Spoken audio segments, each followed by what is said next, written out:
মালয়েশিয়ার উদ্দেশ্যে ঢাকা ছাড়লেন প্রধানমন্ত্রী তারেক রহমান। কাল আনোয়ার ইব্রাহিমের সঙ্গে বৈঠক, উচ্ছ্বসিত প্রবাসীরা। দুই দেশের সম্পর্ক নতুন উচ্চতায় পৌঁছানোর আশা। সুইজারল্যান্ডে তেহরান ওয়াশিংটন বৈঠক আজ। জেনেভায় পৌঁছেছেন জেডি ভ্যান্স আরাকচি। যুদ্ধবিরতি শর্ত ভেঙে লেবাননে ইসরায়েলি হামলায় নিহত 16। কাতারে ভয়াবহ সড়ক দুর্ঘটনায় 5 বাংলাদেশি সহ নিহত 6। সবার বাড়ি সিলেটের কানাইঘাটে। বাংলাদেশ কমিউনিটিতে শোকের ছায়া। এবং আর্জেন্টিনার সামনে কাল অস্ট্রিয়া চ্যালেঞ্জ। একাদশে পরিবর্তনের আভাস। রাউন্ড অফ 32-তে জার্মানি। টিউনিশিয়াকে বিদায় করে নকআউট পর্বে এগিয়ে গেল জাপান।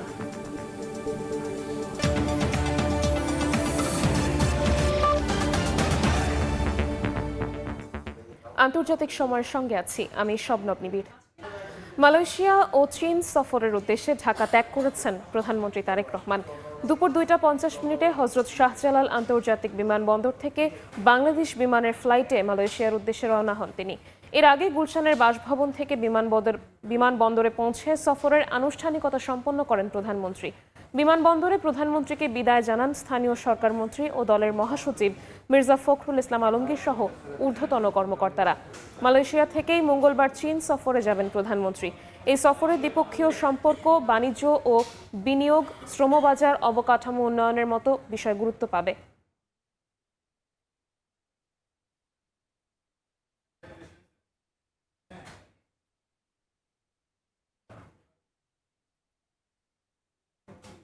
প্রধানমন্ত্রীর সফর নিয়ে বিস্তারিত জানাতে এই মুহূর্তে মালয়েশিয়ার কুয়ালালামপুরে আছেন রিপোর্টার আহমেদ সালেহিন। সরাসরি যাচ্ছি তার কাছে।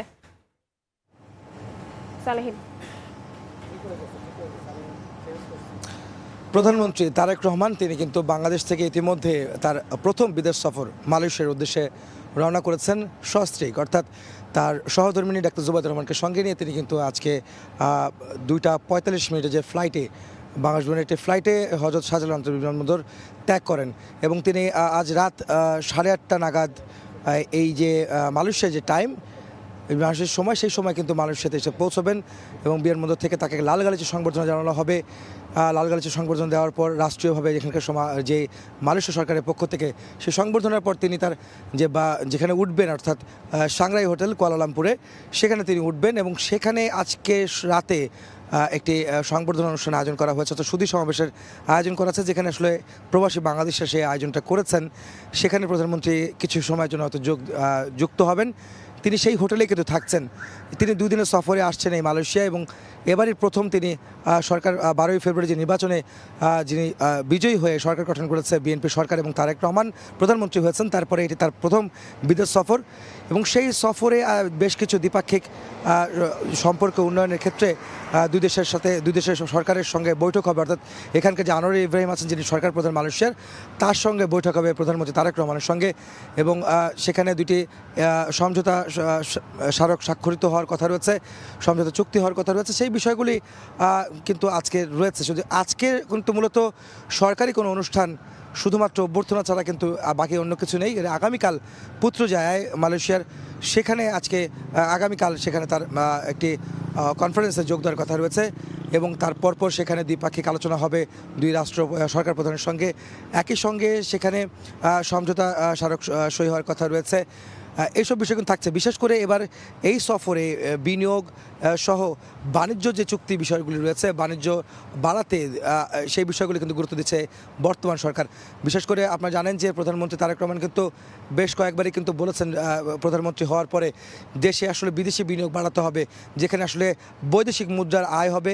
একই সঙ্গে প্রবাসী আসলে শ্রমবাজার তৈরি করার ক্ষেত্রেও তিনি উদ্যোগী হবেন, সেই বিষয়গুলি কিন্তু উল্লেখ করেছেন। তারই ধারাবাহিকতা যে এই বিদেশ সফর মালয়েশিয়ায়, সেখানে কিন্তু এই বিষয়গুলি থাকছে, অর্থাৎ বাণিজ্য যে চুক্তি কিংবা বাণিজ্য কীভাবে হতে পারে দুই দেশের সঙ্গে, মালয়েশিয়া সরকার কীভাবে বাংলাদেশকে গ্রহণ করে, সে বিষয়গুলি কিন্তু রয়েছে। আপনারা জানেন যে দীর্ঘদিন যাবৎ এখানকার শ্রমবাজার কিন্তু বন্ধ রয়েছে, যে কারণে কিছুটা হলেও সংকটে কিন্তু রয়েছে আসলে বৈদেশিক মুদ্রা আয়ের ক্ষেত্রে।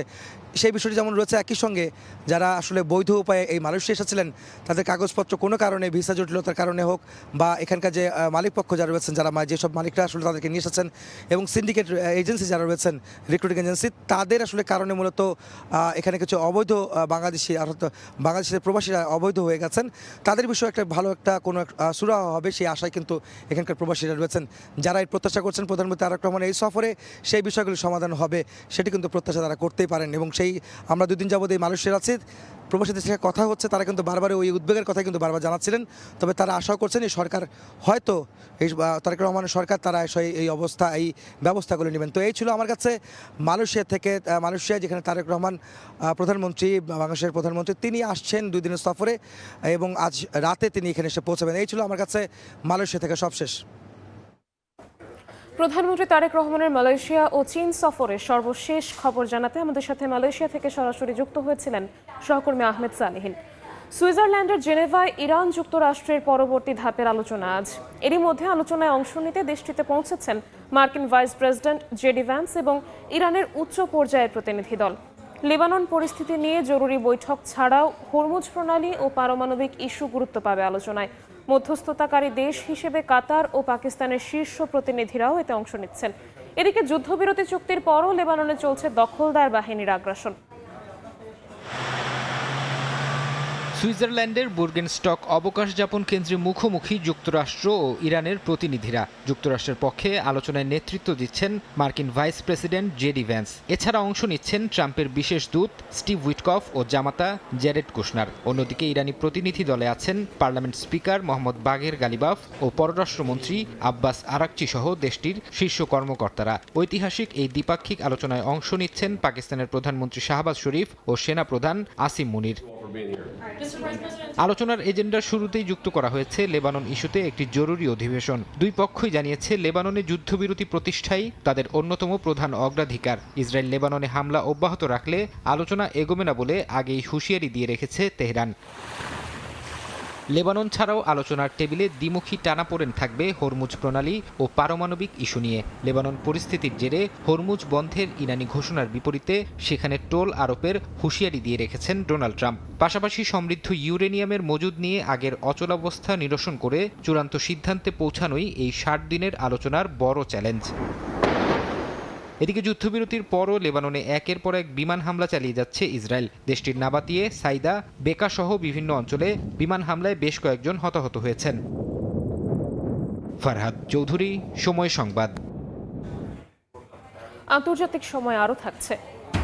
স্থানীয় নির্বাচনে দলের ভরাডুবির জেরে পদত্যাগ করতে পারেন প্রধানমন্ত্রী কিয়ার স্টারমার। সোমবারই আসতে পারে ঘোষণা, ব্রিটিশ সংবাদপত্র দ্য অবজারভারের প্রতিবেদন। মধ্যপ্রাচ্যে যুক্তরাষ্ট্রের দীর্ঘদিনের নিরাপত্তা কাঠামোয় বড় ধাক্কা দিয়েছে ইরান যুদ্ধ। এতে অঞ্চলটিতে মার্কিন নিরাপত্তা বলয়ের সীমাবদ্ধতা নিয়ে উঠছে প্রশ্ন। বিশ্লেষকরা বলছেন, যুক্তরাষ্ট্র এতদিন উপসাগরীয় দেশগুলোর রক্ষা কবচ হিসেবে কাজ করলেও এখন বিকল্প খোঁজার চেষ্টা করছে অনেক দেশ। সৌদি আরব, তুরস্ক, মিশর ও পাকিস্তানের সমন্বয়ে নতুন জোটের ইঙ্গিত পাওয়া যাচ্ছে। অন্যদিকে ভারত, আমিরাতকে নিয়ে শক্তিশালী হচ্ছে ইসরায়েল কেন্দ্রিক নতুন অংশীদারিত্ব। দশকের পর দশক উপসাগরীয় অঞ্চলের নিরাপত্তার মূল ভিত্তি ছিল যুক্তরাষ্ট্রের সামরিক উপস্থিতি। সামরিক ঘাঁটি, ক্ষেপণাস্ত্র প্রতিরক্ষা ব্যবস্থা আর গোয়েন্দা নেটওয়ার্ক দিয়ে ওয়াশিংটন নিজেকে উপসাগরীয় মিত্রদের প্রধান রক্ষক হিসেবে তুলে ধরেছিল। কিন্তু ইরান যুদ্ধ দেখিয়েছে মার্কিন নিরাপত্তা বলয় থাকা সত্ত্বেও সংঘাতের অর্থনৈতিক ও নিরাপত্তা ঝুঁকি এড়ানো যাচ্ছে না। কাতারে ইরানের হামলা দেশটির জ্বালানি অবকাঠামোকে সাময়িকভাবে বড় ধাক্কা দিয়েছে, যা উপসাগরীয় দেশগুলোর জন্য নতুন বাস্তবতা তৈরি করেছে। বিশেষজ্ঞরা বলছেন, ওয়াশিংটন থেকে পুরোপুরি দূরে সরে যাওয়া এখনো বাস্তবসম্মত নয় দেশগুলোর পক্ষে। তবে একক নির্ভরতার বদলে বিকল্প নিরাপত্তা কাঠামোর খোঁজ শুরু করেছে অনেক দেশ।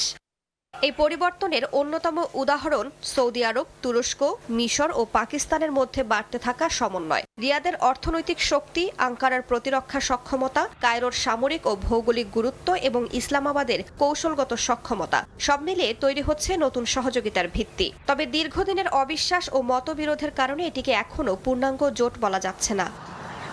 অন্যদিকে ইসরায়েলও গড়ে তুলছে বিস্তৃত অংশীদারিত্বের নেটওয়ার্ক। সংযুক্ত আরব আমিরাত, ভারত, গ্রিস, সাইপ্রাস, ইথিওপিয়া ও অন্যান্য অংশীদারের সঙ্গে নিরাপত্তা, প্রযুক্তি, বাণিজ্য ও সামুদ্রিক যোগাযোগে সহযোগিতা বাড়াচ্ছে তেল আবিব। ফলে লোহিত সাগর থেকে পূর্ব ভূমধ্যসাগর পর্যন্ত নতুন শক্তির ভারসাম্য তৈরি হচ্ছে। তবে বিশ্লেষকদের মতে মধ্যপ্রাচ্য এখন সরাসরি দুই শিবিরে বিভক্ত হচ্ছে এমনটা বলা কঠিন, কারণ এই অঞ্চলের দেশগুলো একদিকে নিরাপত্তা ইস্যুতে সহযোগিতা করছে, অন্যদিকে অর্থনীতি ও কূটনীতিতে প্রতিযোগিতাও চালিয়ে যাচ্ছে। তারা বলছেন ইরান যুদ্ধ মূলত পুরানো নিশ্চয়তাগুলো দুর্বল করে দিয়ে নতুন, নমনীয় এবং স্বার্থ নির্ভর আঞ্চলিক বাস্তবতার পথ খুলে দিচ্ছে। রাইসা জান্নাত, সময় সংবাদ। এবার ফিফা বিশ্বকাপের খবর।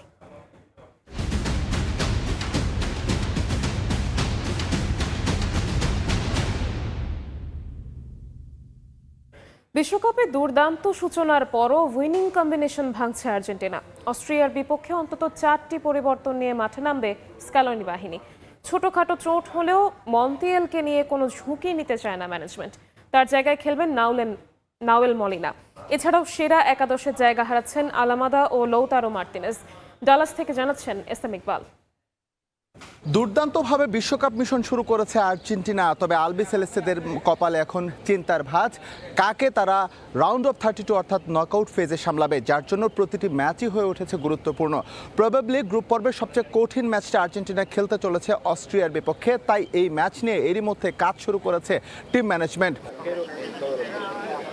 আলজেরিয়ার বিপক্ষে দাপটের সঙ্গে ম্যাচে জয় পেলেও এই ম্যাচে অন্তত 4টি পরিবর্তন নিয়ে মাঠে নামতে পারে আলবি সেলেস্তেরা। গঞ্জালো মন্টিয়েলের ডান পায়ে সামান্য চোট রয়েছে, তাকে কিন্তু ড্রপ করে নাউয়েল মলিনাকে বেস্ট 11-এ নেওয়ার একটা চান্স তৈরি হয়েছে, বা এটা মোটামুটি নিশ্চিত।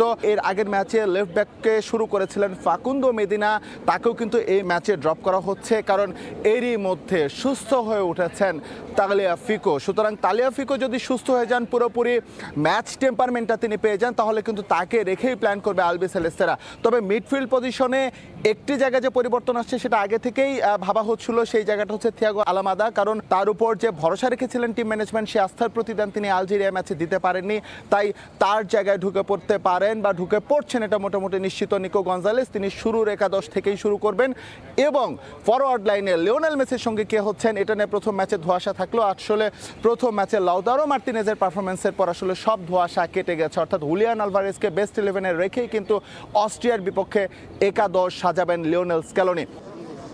যেহেতু নকআউট নিয়ে এরই মধ্যে একটা পরিকল্পনা শুরু হয়ে গেছে, কেননা আর্জেন্টিনা যদি নকআউট পর্বে গ্রুপ চ্যাম্পিয়ন হয়ে যায় তাহলে তাদের সামলাতে হতে পারে আইদার স্পেন অথবা উরুগুয়ে।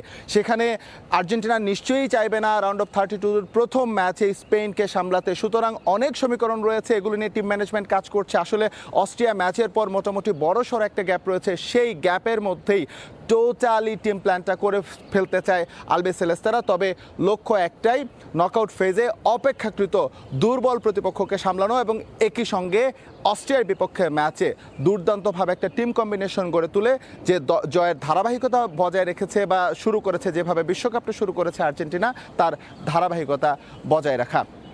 এসএম ইকবাল, সময় সংবাদ, ডালাস, যুক্তরাষ্ট্র। কাতারে ভয়াবহ সড়ক দুর্ঘটনায় 5 প্রবাসী বাংলাদেশি সহ 6 জন নিহত হয়েছেন। নিহত বাংলাদেশিদের বাড়ি সিলেটের কানাইঘাট উপজেলার গাছবাড়ি এলাকায়। দুর্ঘটনায় মৃতদের মধ্যে বাংলাদেশিরা ছাড়াও এক ভারতীয় নাগরিক রয়েছেন বলে জানা গেছে। এই আকস্মিক মৃত্যুর খবরে বাংলাদেশ কমিউনিটিতে গভীর শোকের ছায়া নেমে এসেছে।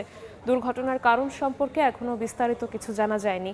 এদিকে কাতারে কর্মরত বাংলাদেশিদের বিভিন্ন সামাজিক ও আঞ্চলিক সংগঠন এই ঘটনায় গভীর শোক প্রকাশ করেছে এবং নিহতদের আত্মার মাগফিরাত ও শোক সন্তপ্ত পরিবারের প্রতি সমবেদনা জানিয়েছে।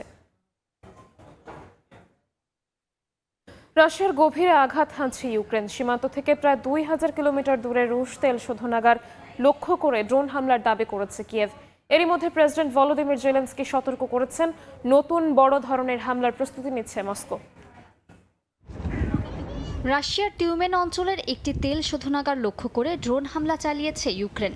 রুশ কর্তৃপক্ষ জানিয়েছে তাদের আকাশ প্রতিরক্ষা ব্যবস্থা হামলাটি প্রতিহত করেছে এবং স্থাপনাটির বড় কোনো ক্ষতি হয়নি। তবে সীমান্ত থেকে প্রায় 2000 কিলোমিটার দূরে অবস্থিত এই জ্বালানি অবকাঠামোকে লক্ষ্যবস্তু করা ইউক্রেনের দীর্ঘপাল্লার সক্ষমতার নতুন প্রদর্শন হিসেবে দেখা হচ্ছে।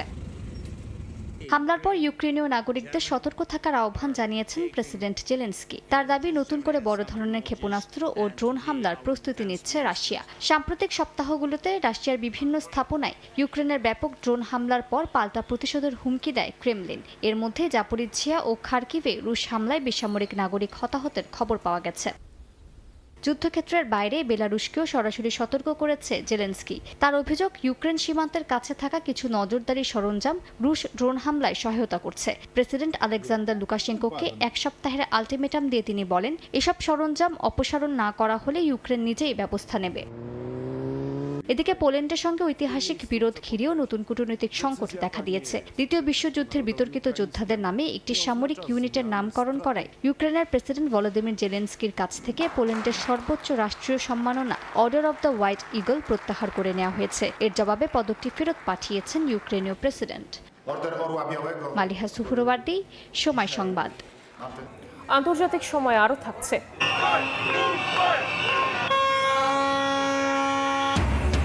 সরকার বিরোধী বিক্ষোভে উত্তাল ইউরোপের দেশ সার্বিয়া ও আলবেনিয়া। রাজপথে প্রতিবাদ, সংরক্ষিত আসন বন্টন ঘিরে টালমাটাল আজাদ কাশ্মীর। 2 সপ্তাহে 24 জনের প্রাণ। সোমবারই পদত্যাগের ঘোষণা দিয়ে ক্ষমতা ছাড়ার সময়সূচি জানাতে পারেন ব্রিটিশ প্রধানমন্ত্রী কিয়ার স্টারমার। ব্রিটিশ সংবাদপত্র দ্য অবজারভারের এক প্রতিবেদনে এমন দাবি করা হয়েছে। প্রতিবেদনে বলা হয়, চূড়ান্ত সিদ্ধান্তের আগে স্ত্রীকে নিয়ে বিষয়টি আলোচনা করছেন স্টারমার। লেবার পার্টির শীর্ষ নেতারাও তার ভবিষ্যৎ নিয়ে শিগগিরই স্পষ্ট বক্তব্য আসবে বলে মনে করছেন। তবে সরকারের একটি সূত্র রয়টার্সকে জানিয়েছে, স্টারমার এখনও সরকার পরিচালনার কাজেই মনোযোগী। নেতৃত্বের যে কোনো চ্যালেঞ্জ মোকাবিলার ঘোষণাও দিয়েছেন তিনি। গ্রিসের ক্রিট দ্বীপে 5.8 মাত্রার একটি ভূমিকম্প আঘাত এনেছে। স্থানীয় সময় শনিবার দ্বীপটির দক্ষিণ পশ্চিমে এটি আঘাত হানে। ইউরোপের ভূমিকম্প পর্যবেক্ষণ সংস্থার তথ্য মতে, ভূকম্পটির উৎপত্তি স্থল ছিল ভূপৃষ্ঠের 13 কিলোমিটার গভীরে। এর কেন্দ্র ছিল ক্রিট দ্বীপের রেথিমোনো শহর থেকে প্রায় 69 কিলোমিটার দক্ষিণ পশ্চিমে। তবে তাৎক্ষণিকভাবে কোনো ক্ষয়ক্ষতির খবর পাওয়া যায়নি। আফ্রিকান ও ইউরেশীয় টেকটনিক প্লেটের সংযোগস্থলের কাছে অবস্থান হওয়ার গ্রিস ইউরোপের সবচেয়ে ভূমিকম্পপ্রবণ দেশগুলোর একটি। ক্রিট দ্বীপ ও এর আশপাশের সমুদ্রতলে প্রায় ভূকম্পন অনুভূত হয়, তবে বেশিরভাগ ক্ষেত্রেই এসব কম্পনে বড় ধরনের ক্ষয়ক্ষতি হয় না। টানা কয়েকদিন ধরে আগুনে জ্বলছে যুক্তরাষ্ট্রের লস অ্যাঞ্জেলেসের একটি গুদাম। এখনও নিয়ন্ত্রণে আসেনি আগুন। গেল বুধবার গুদামটিতে ভয়াবহ আগুন লাগে। ভবনের ছাদে থাকা সৌর প্যানেল থেকে আগুন দ্রুত ছড়িয়ে পড়ে বলে ধারণা করা হয়। গুদামের ভেতরে থাকা দাহ্য ও রাসায়নিক পদার্থের কারণে আগুন নেভানো কঠিন হয়ে পড়েছে। অ্যামোনিয়া গ্যাস ও ঘন ধোঁয়া ছড়িয়ে পড়ায় স্থানীয়দের ঘরে থাকার নির্দেশ দিয়েছে কর্তৃপক্ষ। শনিবার জরুরি অবস্থা ঘোষণা করেন লস অ্যাঞ্জেলেসের মেয়র। পরিস্থিতি মোকাবিলায় কেন্দ্র প্রশাসনের কাছে সহায়তা চেয়েছেন তিনি। এর মধ্যে ক্ষতিগ্রস্ত বাসিন্দাদের জন্য ত্রাণ কেন্দ্র খোলা হয়েছে। আন্তর্জাতিক সময়ের শীর্ষ সংবাদগুলো জানিয়ে দিচ্ছি আরও একবার। মালয়েশিয়ার উদ্দেশ্যে ঢাকা ছাড়লেন প্রধানমন্ত্রী তারেক রহমান। কাল আনোয়ার ইব্রাহিমের সঙ্গে বৈঠক, উচ্ছ্বসিত প্রবাসীরা। 2 দেশের সম্পর্ক নতুন উচ্চতায় পৌঁছানোর আশা। সুইজারল্যান্ডে তেহরান ওয়াশিংটন বৈঠক আজ। জেনেভায় পৌঁছেছেন জেডি ভ্যান্স আর আকসি। যুদ্ধবিরতি শর্ত ভেঙে লেবাননে ইসরায়েলি হামলায় নিহত 16।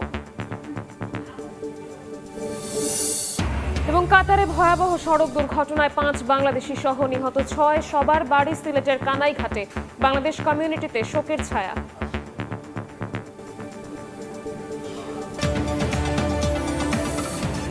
এই ছিল আন্তর্জাতিক সময়। দর্শক, বিশ্বকাপ ফুটবলের মহাযজ্ঞ সরাসরি সম্প্রচার করছে সময় টেলিভিশন। দেখতে চোখ রাখুন সময় পর্দায়। এরপর বিকেল 5টার সময় সংবাদ নিয়ে আসছে কিছুক্ষণ পরই। সঙ্গেই থাকুন সময়।